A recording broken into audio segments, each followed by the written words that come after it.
तो मम्मा ठीक है? तुम ये क्यों बोल रहे हो कि तुम इस वक्त शहर के बेस्ट हॉस्पिटल में सानिया के अम्मी अबू देख लेते हैं कि वो हॉस्पिटल में किस तरह अपनी दोस्त के साथ बैठी होती है। हालांकि उसे तो शादी के शुरू के दिनों में अपने घर में मौजूद होना चाहिए, ससुराल के दिल में जगह बनानी चाहिए। नहीं भाई, वो तो हॉस्पिटल में चुपी बैठी होती है क्योंकि उसका दम घुट रहा होता है। वो घर जाना ही नहीं चाह रही होती।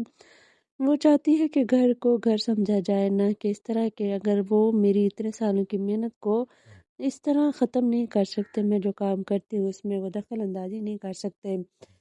लेकिन यहाँ पर उसकी माँ उसे बहुत ज़्यादा समझा रही होती है। वो कह रही होती है कि शादी सिर्फ़ और सिर्फ दो लोगों के दरमियान में रिश्ते का नाम नहीं है, बल्कि इसमें बहुत ज़्यादा रख रखाव होता है, तहज़ीब सलीका, ये सब बातें होती हैं, तुम्हें समझनी चाहिए। और तुम अपने ससुराल वालों के साथ रहो, उनके आदतें अपनाओ और उनके तौर तरीके सीखो, ताकि उनके दिल में तुम जगह बनाओ और उनकी अच्छी बहू बनकर साबित करो। लेकिन यहाँ पर सानिया थोड़ी मायूस होती है। उसे तो अभी तक अपने शोहर का रवैया समझ नहीं आ रहा होता कि वो किस किस्म का बंदा है कि वो खुद अपने घर वालों से भी इतना ज़्यादा मेल जोल नहीं रखता। और यहाँ पर इसकी माँ ये कह रही होती है कि वो अपने ससुराल वालों के साथ मिलजुल कर रहे, उनकी बातों को समझे, उनके साथ एक वक्त बिताए। हालांकि वो तो अपनी शादी से उकताई हुई होती है, उसे बिल्कुल भी ये बात अच्छी नहीं लग रही होती कि वो अपने ससुराल में जाकर सिर्फ़ और सिर्फ उनकी खिदमतें करे, क्योंकि वो घरदारी के साथ अपनी जॉब को भी कंटिन्यू रखना चाह रही होती है। लेकिन उसकी माँ कहती है नहीं, तुम जॉब भी छोड़ दो और अपने ससुराल में जाकर उनकी खिदमतें करती फिरो।